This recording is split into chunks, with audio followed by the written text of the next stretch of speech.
안녕하십니까, 우짜입니다. 2026년 3월 2일 아침까지 확인한 세상 돌아가는 얘기입니다. 그럼 뉴스 보시죠. 예, 이재명 다주택 팔기 싫으면 두라. 이익과 손해는 정부가 정한다. 이익과 손해는 정부가 정한다. 공산주의네. 예. 싱가포르 직고민하지 않도록 할 때니 되면 돌아오시라. 뭐 일본식 법을 본 게 갑니까? 예, 한번 기대합니다. 근데 이익과 손해는 정부가 정해? 걔는 반말 안 묻고요. 이따지 달라면요.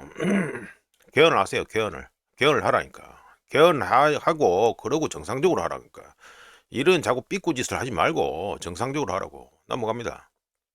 오늘은 뭐 이란 미국하고 이스라엘하고 이란하고 붙은 거 그 얘기를 갖다가 집중적으로 해야 됩니다. 어, 우짜 게시물을 갖다가 이틀 연속인가? 하여튼 두 번 그 이틀 동안 해가지고 저 이틀은 아니겠구나. 당일날 해가지고 두 개 한 연달아 한 네 개를 갖다 올렸는데요. 어제 올릴까 하다가 뭐 이거 뭐 3월 1일 해가지고 노는데 뭐 집에서 쉬는데 뭐 계속 올리면 좀 그럴 것 같아서 오늘 막 그냥 몰아서 합니다. 자, 말씀드리면 하메네이 사망, 이거 뭐 제목을 갖다가 앞에 이래가 잡고 있는데 이게 중요한 게 아닙니다. 영국, 프랑스, 독일 정상 피로시 대이란 방어 조치. 예, 이란 공격에 동참하네. 영국은 동지중해로 지중해 동부로 간다 그죠. 이유는 걸프 지역 해군 임무 강화. 이라는데요. 우짜가 요 간단하게 말씀드립니다. 이거 폰데 라이엔이 뭔 소리를 했는지 그 이유 거기서 지금 뭘 하고 있는지 우짜가 간단하게 말씀드릴게요. 뭐 영국 군대 없습니다. 영국은 군대가 그냥 붕괴됐다고 보면 됩니다. 영국은 지금 핵잠도 지금 못 돌리고 앉아 있는 게 영국인데 뭐 기지 사용과 나발이고 뭔 상관 있습니까? 이거는 하여간 빼고 지금 어떤 국가가 실제로 어떤 행동, 특정한 액션을 취할 때마다 유럽연합이죠. 유럽연합. 여기서는요, 항상 하는 짓이 있습니다. 뭘 하냐면, 특별위원회를 소집해서, 이른바 평가, 이른바 모니터링, 이른바 논의를 하면서 검토 중인 잠재적인 대응책을 발표합니다. 누가? 이 유럽연합이요. 자, 한국은 어떨 것 같습니까? 예? 한번 곰곰이 한번 생각해 보세요. 뭐 피해가 없도록 열심히 하라. 하겠습니다도 아니고 책임지는 자세가 아니고 뭐 이제 뭐 문제가 생기지 않도록 하라. 예? 김인석이 나와서 뭐 하라 이런다며. 지는 책임지는 자리 있지 않아요? 참 깝깝하다 진짜 보면. 넘어가고요. 뭐 우리나라 수준이야 뭐 뻔하니까 뭐 말할 필요도 없고.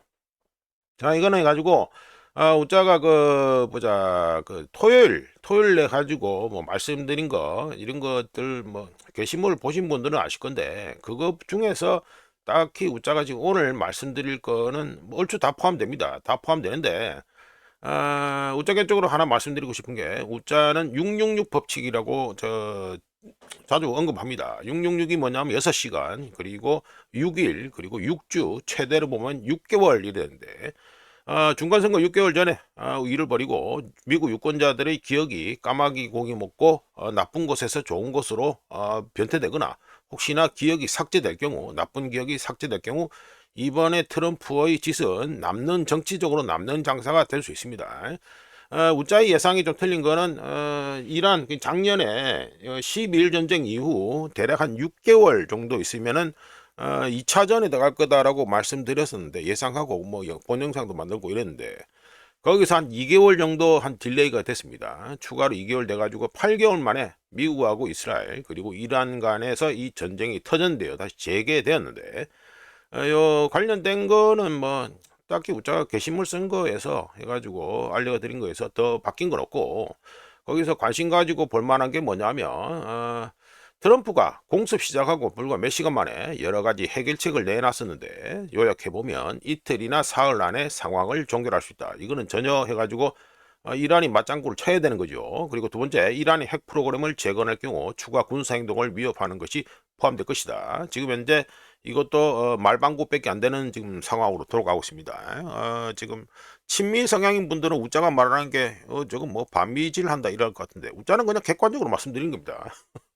자, 세 번째, 트럼프가 원할 경우 트럼프는 모든 것을 통째로 장악할 수 있다. 그러니까 이란을 갖다가 먹으러 들어갈 수 있다 이 말인데 이거는 애초에 우짜가 말씀드렸죠. 지상전을 벌이지 않고 이란 핵 프로그램, 이란 정권 붕괴 가능하지 않다고 말씀드렸습니다. 그리고 네 번째, 트럼프가 말하게 최근 협상에서 이란은 합의에 거의 도달했다가 물러났다라고 했는데, 이거 외교 업계에 있는 사람은 이거 구라라는 겁니다. 이거 지금 요번에 가지고 협상 벌이는 건요, 이란에서 많이 뭐 열린 자세를 해가지고 많이 협상한 건을 갖다가 많이 내놨어요. 이거는 우짜가 나중에 한번 이 비화 정도로 해가지고 한번 말씀드릴 생각이 있는데, 그러니까 이란이 거의 합의에 도달할 수 있도록 여러 가지를 갖다가 많이 열린 자세를 해가지고 많이 양해를 해줬습니다. 근데 그거와 상관없이 트럼프가 현재 협상 속도가 마음에 안 든다 이렇게 얘기했죠. 그러고 바로 해가지고 공격이 이루어졌습니다. 그리고 뭐 떠드는 뭐 오퍼레이션 뭐 에픽 퓨리 뭐 얘기하는데 이거는 패스하고요. 무자견적으로 게시물을 통해서 말씀드렸는데, 미국 시간으로 월요일에 증시가 열리죠. 우리나라는 오늘 대체 휴일이라 가지고 노는데, 미국 시간으로 월요일, 우리 시간으로 오늘 오후부터가 되겠네. 이때부터 해가지고 증시가 열리는데 이 폭락할 가능성이 있습니다. 그리고 유가의 경우에는 지금 현재 이미 그 예상해가지고 선물 가격이 한 72달러 정도로 지금 형성되는 걸로 보입니다. 이러면은 트럼프한테는 결코 시간이 자신한테 우호적이지 않다는 걸 갖다가 알 수 있습니다. 따라서 트럼프는 잘하면 일방적인 휴전 선언을 먼저 하고요. 그러면서 뭐 우리가 휴전하기로 했으니까 뭐 그만 싸우자 이래 할 수도 있습니다.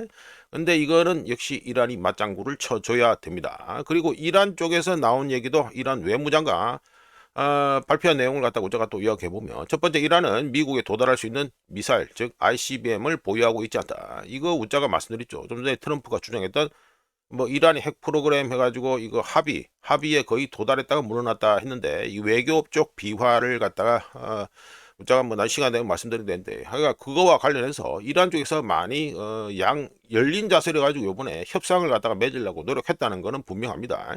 자, 이란이 미국에 도달할 수 있는 미사일 ICBM을 보유하고 있지 않다. 두 번째, 이란은 미국에 도달할 수 있는 미사일을 개발하지 않을 것이다. 이란 외무장관이 발표한 내용입니다. 세 번째, 이란은 우라늄 농축에 대한 권리를 포기하지 않을 것이다. 요거는 해가지고 엎어졌다고 할 때 나왔던 내용인데, 이것도 관련해서 비화 쪽에서는요, 이란이 해가지고 많이 전향적인 자세를 갖다 보인 바 있다고 해가 나왔습니다. 물론 협상에서는 그렇게 얘기할 수 있죠. 하여간에 그렇겠다는 거 아시면 되고, 이란은 긴장 완화에 관심이 있다. 지금 현재는 시간은 지금 이란 편이라고 봅니다. 우짜 개인적으로. 그리고 중국과 러시아가 이란 전쟁 관련 유엔 안보리 미팅 요청했고요.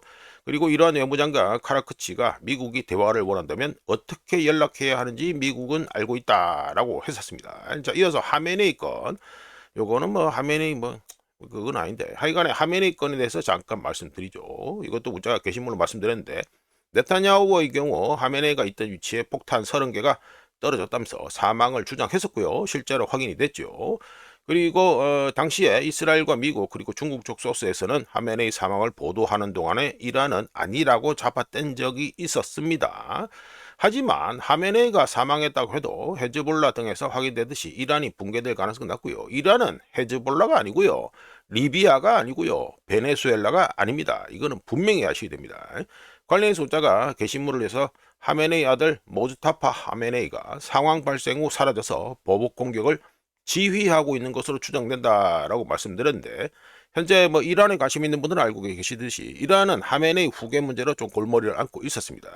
이런 가운데 하메네이가 이 순교한 걸로 거의 이제 대급됐습니다. 이거 이제 이슬람 문화, 무슬림 문화 쪽에 잘 아시는 분들은 이 순교라는 의미가 얼마나 강한 건지를 아실 건데, 이 하메네이가 순교한 걸로 현재 그려지고 있거든요. 이러면요, 하메네이 관련 서사가 만들어진다는 문제가 있습니다. 서사가 만들어진다는 건요, 지금 러시아권도 그렇지만 이 강경파가 득세할 수 있는 좋은 환경을 만들어주게 주게 된다는 거, 이거는 분명히 아셔야 됩니다. 자, 그리고 공격 관련해서 이거 우짜가 또 뭐 이어서 말씀드리겠습니다. 이거 뭐 하나 띄워놓고 얘기하기 좀 그렇네. 그러니까 이 공격 관련해서 얘기 말씀드릴 건데, 이거는 뭐 우짜가 뒤에 나오는 거 해가지고 이란의 공격이 어떻게 계획적으로 되고 있는지 일단 그거는 뭐 뒤에서 말씀드리고요. 자, 이거는 소제목이 참수작전 역효과라고 해가지고 말씀드립니다.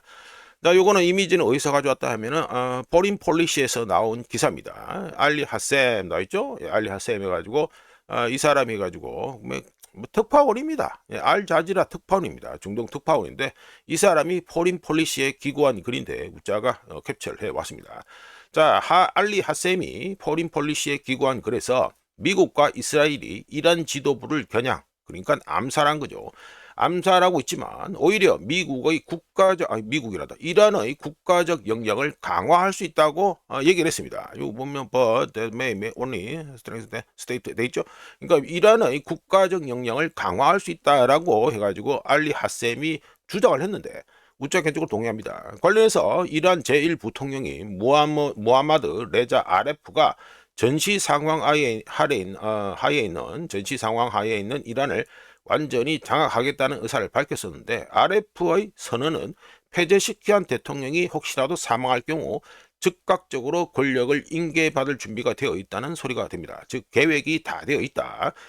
참수작전대로 해가지고 지도부만 제낀다고 끝난다? 그렇지 않다는 것 갖다가 이 RF의 선언을 통해서 알 수 있습니다. 어쩌든지 이란 내부 권력 갈등이 있든 없든 후계 구도가 전쟁에 어떤 영향을 미칠 것인가가 궁금하긴 한데요.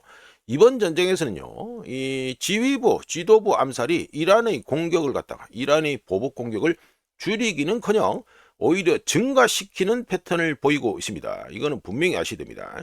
참고로 하메네이 서사가 만들어지고 있다고 보자 말씀드렸는데 이란 방송에 하메네이 경호팀이 나와가지고 뭐라고 얘기했냐면 하메네이가 벙커에 숨는 것 같은 특별한 조치 없이 평소처럼 생활을 이어가겠다라고 나와서 인터뷰를 했습니다. 자, 이러면 서사를 갖다가 제대로 만들겠다는 소리죠. 이러면 여러 가지 문제가 발생하게 됩니다. 자, 첫 번째가 어떤 거냐? 하메네이 대신에 강경파 등장이라는 소제목으로 말씀드리겠습니다. 자, 실존적 전쟁에도 불구하고 러시아가 강경파에 장악되는 걸 갖다가 누가 막고 있습니까? 푸틴이 막고 있죠. 이거는 러시아에 관심 있는 분들은 아주 잘 아시는 겁니다. 관련해서 뭐 프리고진 티 나오고 뭐 해가지고 난리가 안 났었죠. 다 그게 그 러시아 강경파와 관련된 겁니다. 그러니까 러시아는 푸틴이 강경파들이 권력을 장악하는 것 갖다가 푸틴이 막고 있는 가운데 아이러니하게도요, 이란 역시 하메네이가 비슷한 역할을 하고 있었습니다. 이것도 이란에 관심 있는 분들은 알고 있던 겁니다.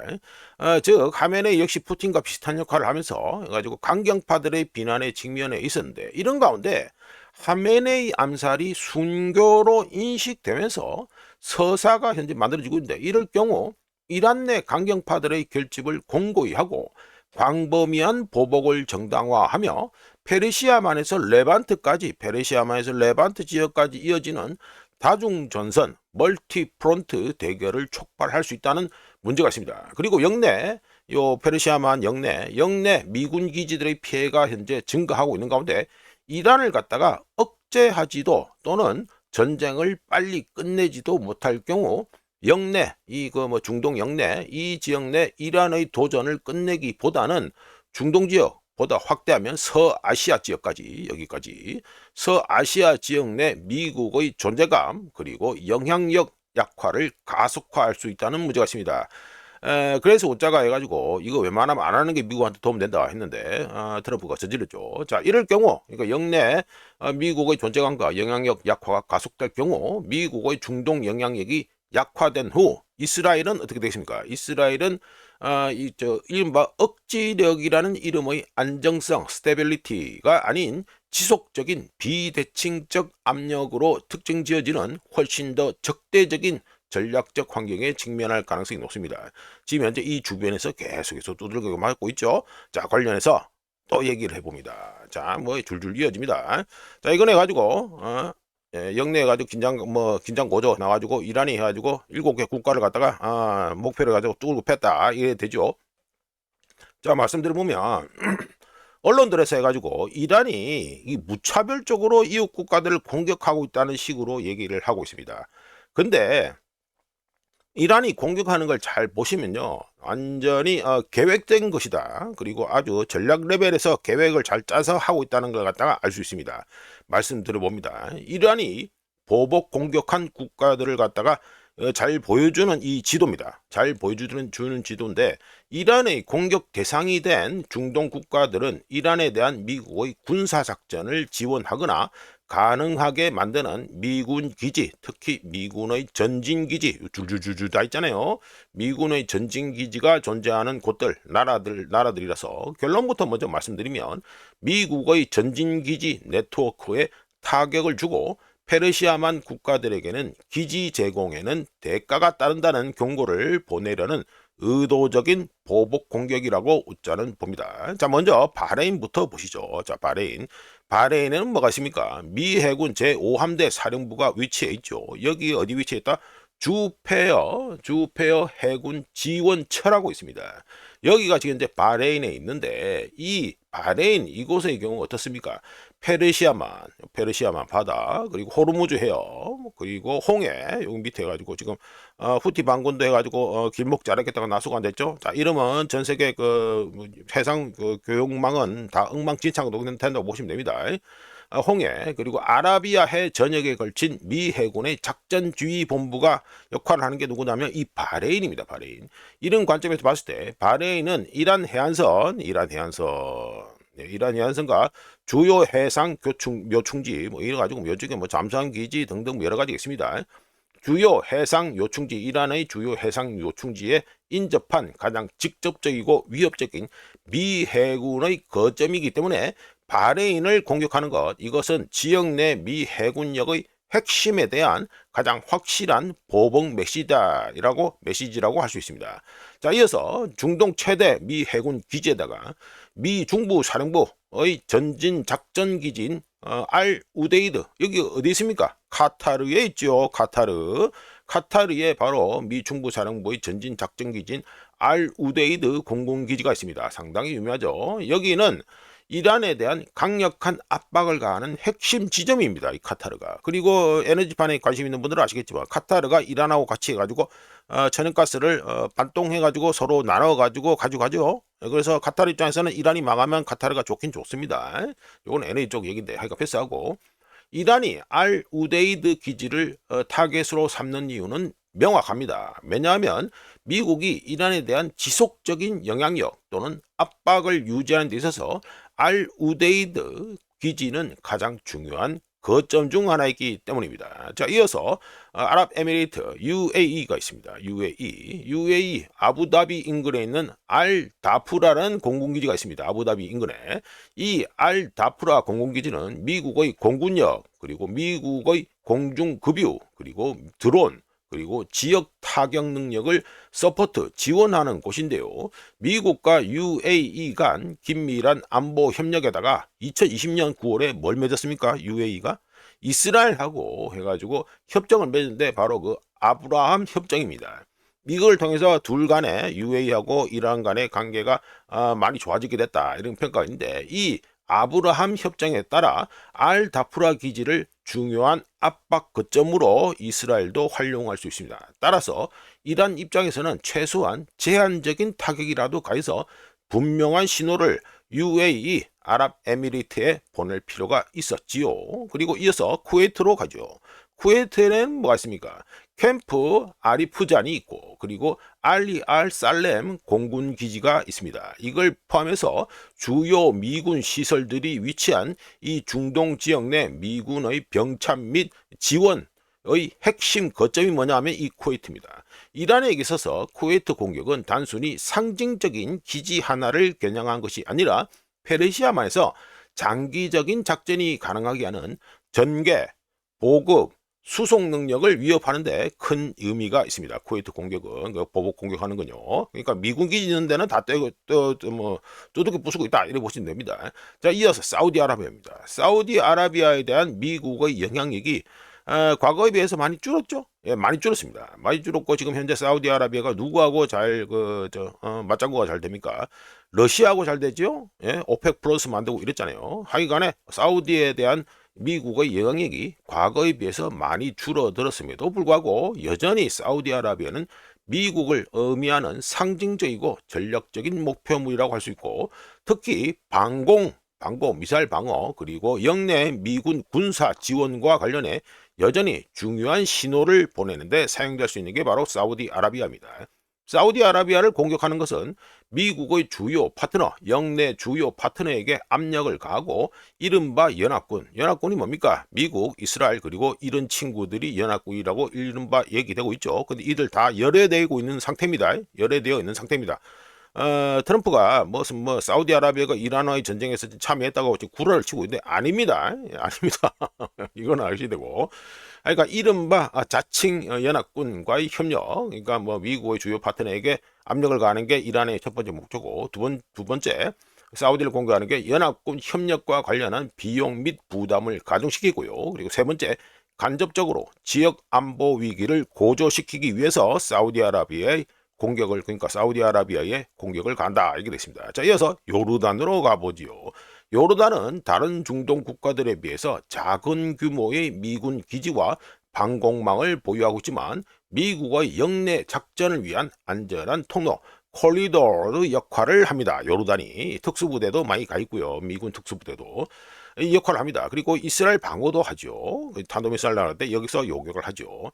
요르단에 대한 이 보복 공격은 일반적으로 봤을 때 부차적이고 기회주의적이라고 할 수 있는데 목표는 정치적 위험의 폭발 반경을 확대하고 이스라엘 미사일 방어를 돕는 요르단 영공과 기지 배치 결정을 복잡하게 만들며 미국과 동맹을 맺은 모든 주변국들에게 불안감을 조성하는데 이 요르단 공격 목표가 있다 이렇게 말씀드립니다. 자, 이어서 이라크로 갑니다. 이라크라 하는데 이라크라 다 말하면 안 되고요. 이 아르빌 되죠? 아르빌 또는 에르빌이 되는데 여기가 뭡니까? 쿠르디스탄, 즉 이라크 쿠르드 자치정부 수도죠. 여기입니다. 그러니까 이라크는 통째로 보면 안 되고요. 여기만 따로 떼놓고 보셔야 됩니다.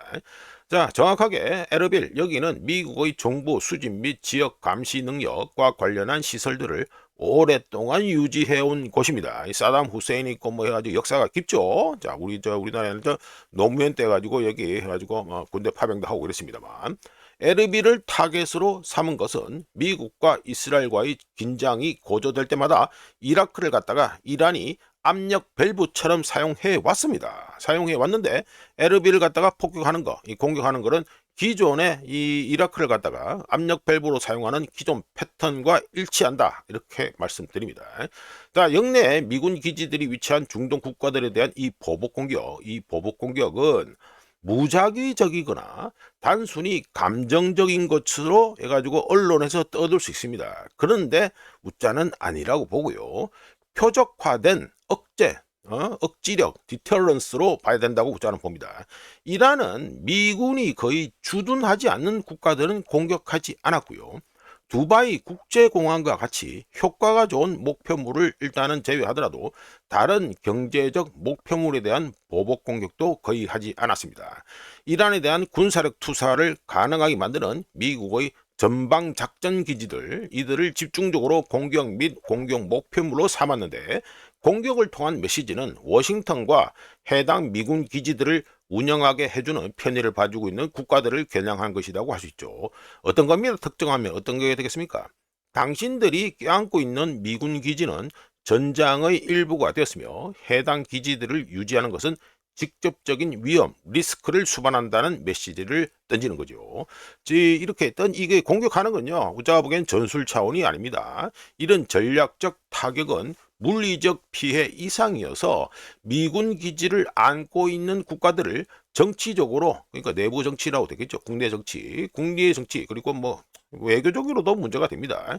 하여간 정치적으로 부담스럽게 만들고 페르시아만 국가들에게 미군의 접근, 액세스와 영공 통과 제한을 압박하며 지속적인 공격을 통해 미국의 국내 정치 비용, 트럼프의 정치적 트럼프에게 정치적 압박을 높인다 그죠?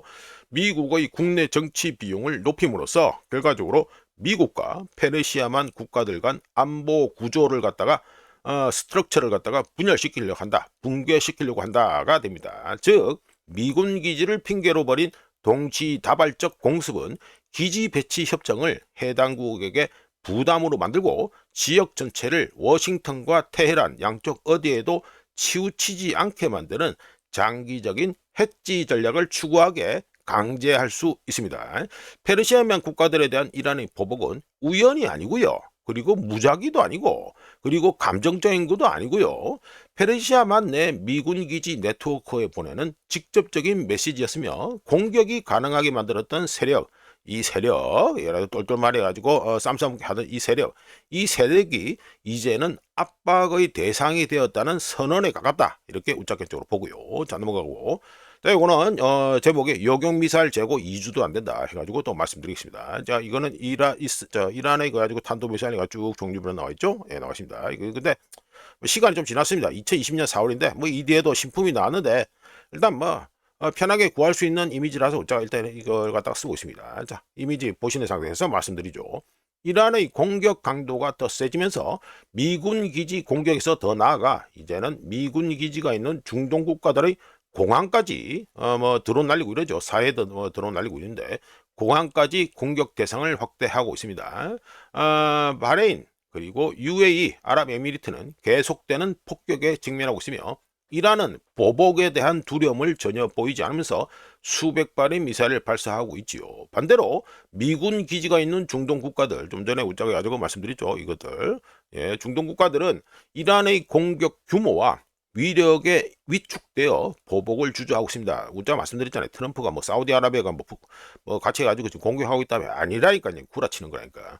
자, 참고로 이스라엘 방공망은 이란의 공격, 탄도미사일 공격에 완전히 압도되어 마비되었습니다. 이거는 이미 작년에 확인된 거고요. 이번에 똑같이 재현되고 있습니다.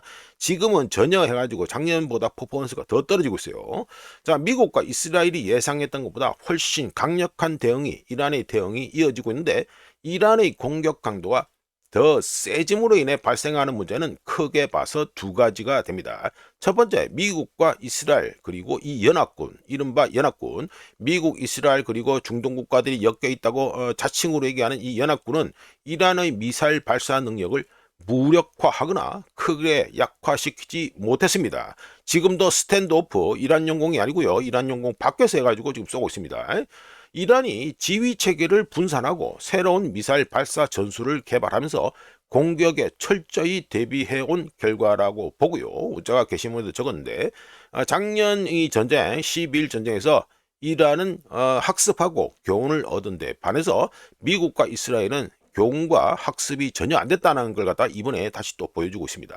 자, 두 번째, 현재 이란의 공격 강도라면 기존에 15에서 20일 동안 사용할 것으로 쏠 것으로 예상되었던 미국하고 이스라엘 합쳐서 요격 미사일 재고가 10일 만에 소진될 수 있습니다. 지금 현재 그 강도가 점점 세질수록 10일 안으로 앵꼬가 납니다. 사실상 미국과 이스라엘의 억지력이 되죠. 무슨 억지력? 탄도미사일 쏘는 거 일단 방어라고 한다고 해가지고 폼을 낼 수 있으니까 이 자체가 억지력으로 작동합니다. 뭐가? 미사일 방어망이. 근데 이거 요격 미사일 재고가 10일치, 현재 봐서 최고로 봤을 때 10일치인데 이거보다 더 빨리 소진돼서 다 앵꼬가 나버린다. 이러면 미국과 이스라엘의 이란에 대한 억지력은 사라지고요. 이란의 억지력은 더 강화된다는 문제가 있습니다. 어떻게? 여기는 탄도미사일이 계속 있으니까, 쏠 게 있으니까 이 심각한 문제가 있습니다. 이 문제는 너무 심각해서 미국, 즉 트럼프가 어마어마한 정치적 손실을 감수하면서까지 휴전에 서명하도록 강제할 수도 있습니다. 상당히 좀 찝찝한 내용이죠. 이 관련 숫자가 이미 말씀드렸습니다. 이거 안 버리는 게 낫다. 이거 실정을 아는 사람은 트럼프가 이거 이란을 갖다가 이거 한번 버리고 이런 걸 안 하는 게 좋다. 이거 무조건 마이너스다라고 말씀드린 바 있습니다. 자, 관련해서 연합지라시도 기사를 하나 쓴 게 있습니다. 화면에 이거 앞에 제목 이거 앞대가리에 다른 거는 패스하고요. 트럼프 모든 게 계획보다 빨라. 말이 좀 이상하죠? 자, 이란 새 지도부와 대화. 말이 이상하죠?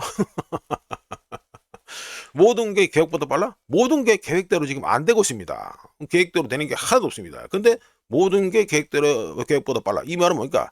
빨리 휴전하고 싶다. 이 소리죠? 예, 고려됩니다. 자, 관련해서 연합지라시는 이렇게 제목을 뽑고 자빠졌지만, 우짜가 해가지고 자, 요거를 갖다가 보여드립니다. 여기 뭐냐면 이스라엘 매체 요네트인데요. Ynet, YNET 해가지고 이스라엘 매체인데 여기에 나온 기사가 됩니다. 제목을 보시면 트럼프가 해가지고 이란 작전을 빨리 끝내려고 지금 모색 중이다. 이란 작전을 신속하게 종료하기 위해서 모색 중이다는 제목의 기사입니다. 그러면서 여기 기사를 갖다 오자라 읽어봤는데 뭐 링크는 뭐 여기서 가지고 줄줄 다 읽을 필요 없을 것 같고요. 이미 시간이 29분이다. 자, 말씀드리면 이 기사에서 특정하는 한 세 가지 해가지고 요약되는 내용이 있습니다. 말씀드려보면 미국이 이란의 협상력을 약화시켜 미국의 유리한 합의를 이끌어내기 위해서 4일에서 5일짜리 작전을 계획했다. 그러니까 이스라엘 매체에서 말한 겁니다. 자, 두 번째, 어제, 그러니까 3월 1일이죠. 3월 1일 미국은 중재자를 통해, 여기서 말하는 중재자, 요거 저거 비야, 요 중재자로 됐죠? 이 중재자인데 지금 현재 이 기사에서는 중재자로 이탈리아를 추정하고 있습니다. 이탈리아를 추정하고 있는데 하여간에 어제 3월 1일 미국은, 우리 시간은 3월 1일입니다. 미국은 중재자를 통해 오늘이나 내일, 그러니까 우리 시간으로 오늘 하고 또는 내일 해가지고 휴전을 맺자고, 여기 휴전 이거 저거 시즈파이어 되죠. 휴전을 맺자고 요청했다. 이게 두 번째고요. 세 번째, 이란은 근데 요청받은 이란은 리젝트, 미국의 요청을 거부했다. 이게 됩니다. 즉 트럼프가 지금 빨리 쪽내고 지금 빨리 토끼려고 하는데 이란은 여길 맞장구를 치지 않고 있다. 이게 됩니다. 참고로 이 기사를 쓴 나홈 요 베르네아, 이 사람은요 이스라엘 언론인이고요. 중도 또는 중도 좌파 성향이고 이념적 성향은 상대적으로 거의 없다. 이렇게 보시면 됩니다. 자, 우리 국자가 뭐 중립적으로 해가지고 얘기를 해야 되니까, 자, 이어서 해가지고 또 말씀드리죠. 자, 이거는 이란의 미사일 방어 해가지고 나오는 겁니다. 이건 S-400 쪽 해가지고 범위례로 나온 거죠. 지금 지금 이 안에 해가지고 B2 폭격기가 들어가니 많이 이런 무협지들이 횡행하고 있는데 안 들어갔습니다. 안 들어갔고요. 이거 지금 스탠드오프 멀리서 계속해서 지금 쏘고 있어요. 누가? 미국하고 이스라엘이. 자, 말씀드려봅니다.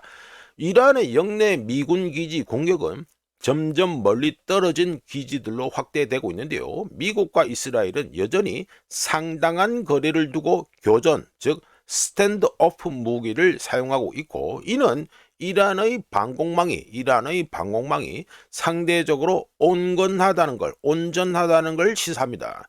전략적 기습 공격과 이란 지도부 제거 공격의 경우 개전 초기에는 효과를 볼 수 있었지요. 하지만 더 깊숙이 침투해 이란을 완전히 섬멸하는 데드 오퍼레이션, 뭡니까? Destruction of Enemy Air Defense, 적 방공망 파괴 작전, 이 작전을 시도하지 않는 한 이란에게 얼마나 큰 피해를 줄 수 있는지는 우짜결적으로 억수로 회의적입니다. 즉 트럼프는 좀 전에 말씀드렸잖아요. 트럼프가 이거 이스라엘 매체에서 말하는 거, 이거 뭐 이란 해가지고 이 트럼프를 갖다가 지금 이 트럼프가 지금 출구 전략을 짜려고 하는데 이란이 거부했다, 이거하고 관련된 것처럼 트럼프의 경우에는요 억수로 어려운 선택을 갖다가 내려야 할 상황에 현재 우짜가 보기에는 직면했다고 봅니다. 왜? 이거 지금 작년에 해가지고 그 이란 핵시설 대충 폭격하고 해가지고 토끼려고 했는데 이번에는 그렇지 않다는 분위기가 지금 감지되고 있기 때문입니다. 지금 미국 시간으로 3월 2일 증시 해가지고 그 주식장 오픈했을 때 그때까지 뭔가 해가지고 해결책이 나오지 않는 이상 유가 폭발하고요, 증시 폭락하고 별의별 트럼프한테 안 좋은 일만 생긴다는 거, 이거는 분명히 아셔야 됩니다. 자, 이어서 관련해서 우짜가 해가지고 중국에서 이번에 위성사진 대놓고 까발리고 앉아있고, 그리고 이란에다가 이 통합 방공 시스템, 그리고 뭐 대레이더, 그러니까 스텔스 전투기, 스텔스 비행기 잡는 레이더까지 주고 뭐 별의별 서포트를 하고 있다고 우짜가 말씀드렸죠. 자, 관련해서 중국에서 이미 또 위성사진 하나 깠습니다. 이게 뭐냐면 우짜가 좀 전에 해가지고 이란의 보복 공격이 무작위적이지 않다, 그리고 감정적이지 않다고 말씀드린 것 중에 쿠웨이트에 있는 이 군사 기지를 갖다 하나 말씀드렸는데, 이 기지 중 하나가 바로 알리 알 살렘 공군 기지입니다. 이 기지입니다. 여기가 지금 보시면 대충 보셔도 연기 나는 게 하나, 둘, 셋, 넷, 4개 정도 나지요. 특히 여기 연기가 많이 나는 여기는 뭡니까? 연료 탱크가 있는 곳이라서 연기가 엄청나게 뿜뿜 나오고 있다, 이렇게 보시면 됩니다. 자, 말씀드려보면 중국이 위성사진을 통해서 쿠웨이트에 있는 알리 알 살렘 공군 기지를 갖다가 공기지가 이란의 공격을 받아서 다수 지점, 다수 포인트에서 연기가 휘어오르고 있다는 걸 갖다가 까발려 줬는데, 이 기지의 경우에는 미 공군의 제 386 공군 원정 비행단이 주둔하고 있는 곳입니다. 즉 여기도 미군이 사용하는 기지라는 소리가 되겠죠. 자, 넘어가고요. 너무 늘어지는데.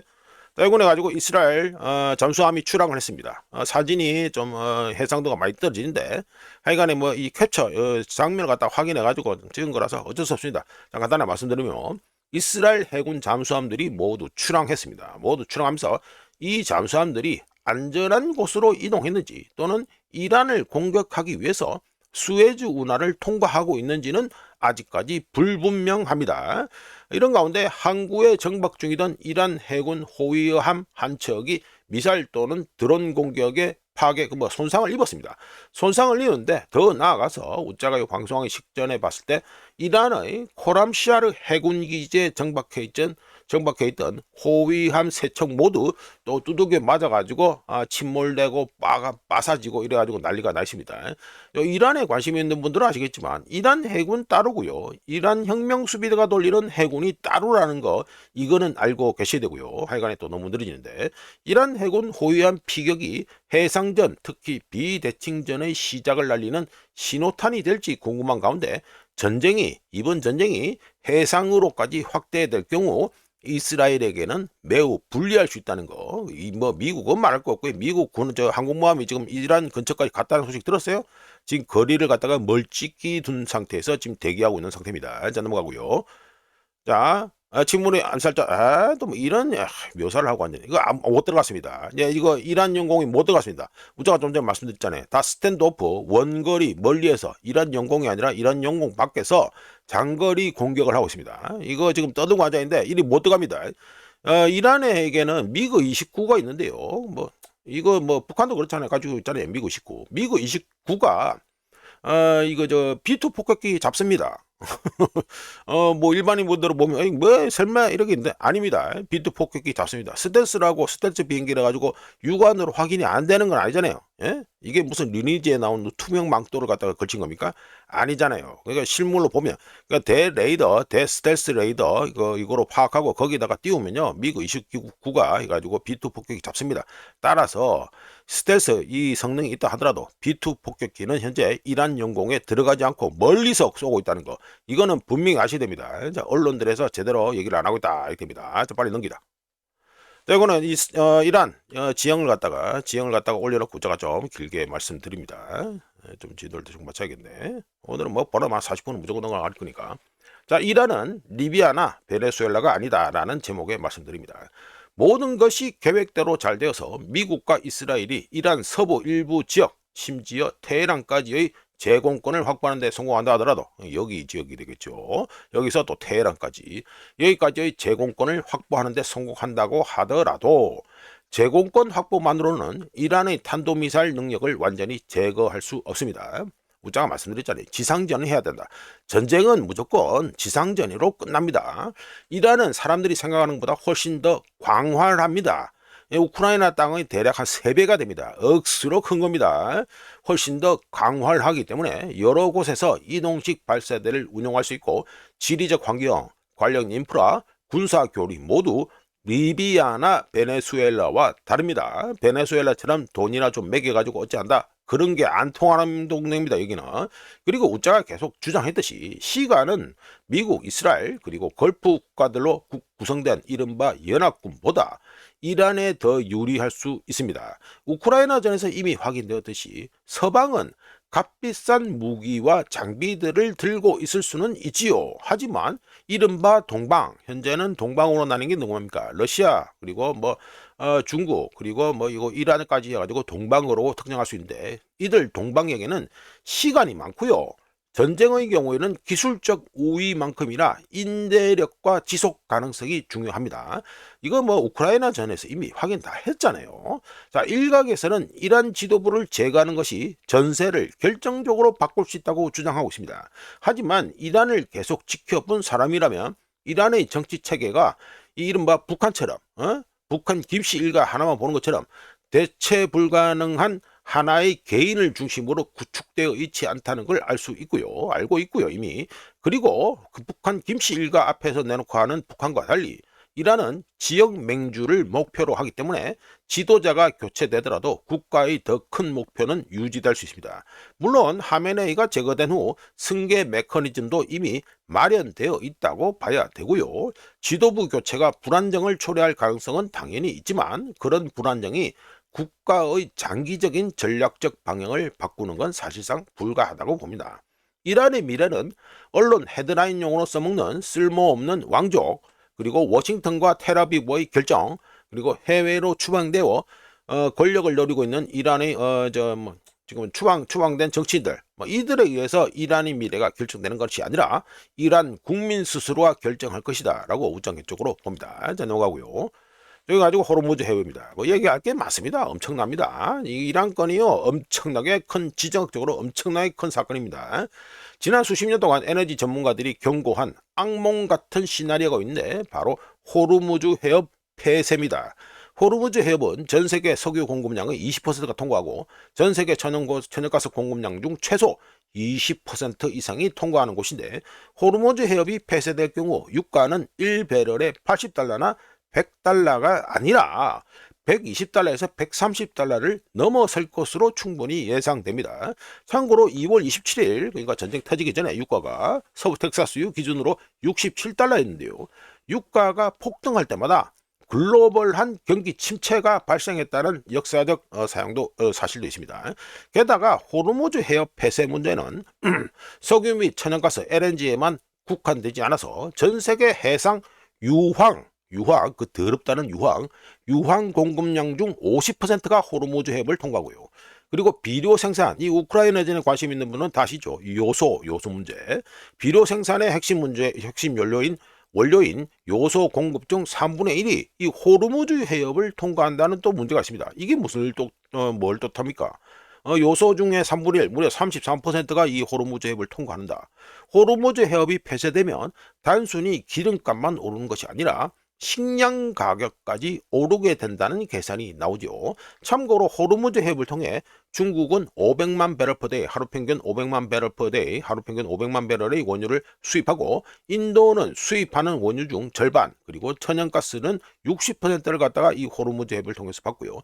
한국과 일본은 정부 발표는 70%라는데 우짜가 보고 있는 에너지팔에서는 한국과 일본은 호르무즈 해협을 통해서 80% 이상의 이 에너지를 갖다가 공급받고 있습니다. 자, 넘어가고요. 이거 해가지고 여행 다니신 분들은 이미 잘 익숙한 곳이죠. 여기 어디입니까? 두바이 국제공항이죠. 자, 말씀드려봅니다. 중동 국가들과 항공산업이라는 소재목인데, 두바이 GDP에서 항공 부분이 차지하는 비율이 27%고요. 두바이를 넘어서 UAE, 아랍에미리트 GDP에서 차지하는 또 비율이 항공 부분이 18%나 됩니다. 그리고 두바이 국제공항 하나만 해도 연간 40억 달러에 달하는 직접 수입을 창출합니다. 수익을 창출하죠. 이어서 우크라이나전 이후 중동 노선은 인기가 더 좋아졌죠. 예? 러시아 가는 거나 이런 분들은 다 아시다시피 중동으로 해서 러시아 가고 이렇게 돼 있습니다. 정말 직항이 안 되고 있죠.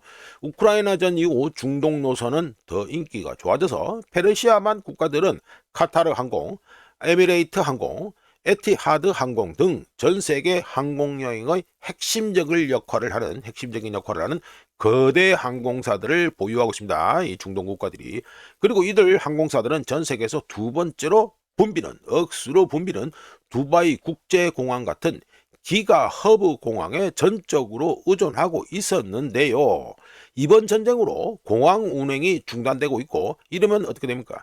지역 경제, 국가 경제에 치명적인 타격이 가해진다. 예, 요거 정도는 알고 계시면 되겠습니다. 자, 그래서 금지령 속에도 미국 이란 공습의 엔트로픽 AI, 이거는 우짜가 오늘 원래는 이 상황 발생하지 않았으면 오늘 이거 엔트로픽 얘기를 하려고 했습니다. 근데 이거 다 엎어졌습니다.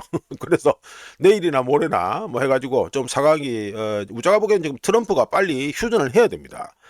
지금 깝깝한 사람은 트럼프라는 건 분명히 알고 계시면 되고요. 하여간에 상황이 안정되고 아니면 내일 시간이 나면은 해가지고 이거 엔트로픽 얘기를 갖다가 우짜가 해가지고 따로 얘기를 좀 드리도록 하겠습니다. 시간이 어느덧 43분 해야 된대요. 자, 이래서 이란 전쟁 특집으로 말씀드린 2026년 3월 2일 아침 세상이 돌아가는 이야기였습니다. 구독, 좋아요, 그리고 회원가입 감사합니다. 내일 또 찾아뵙겠습니다.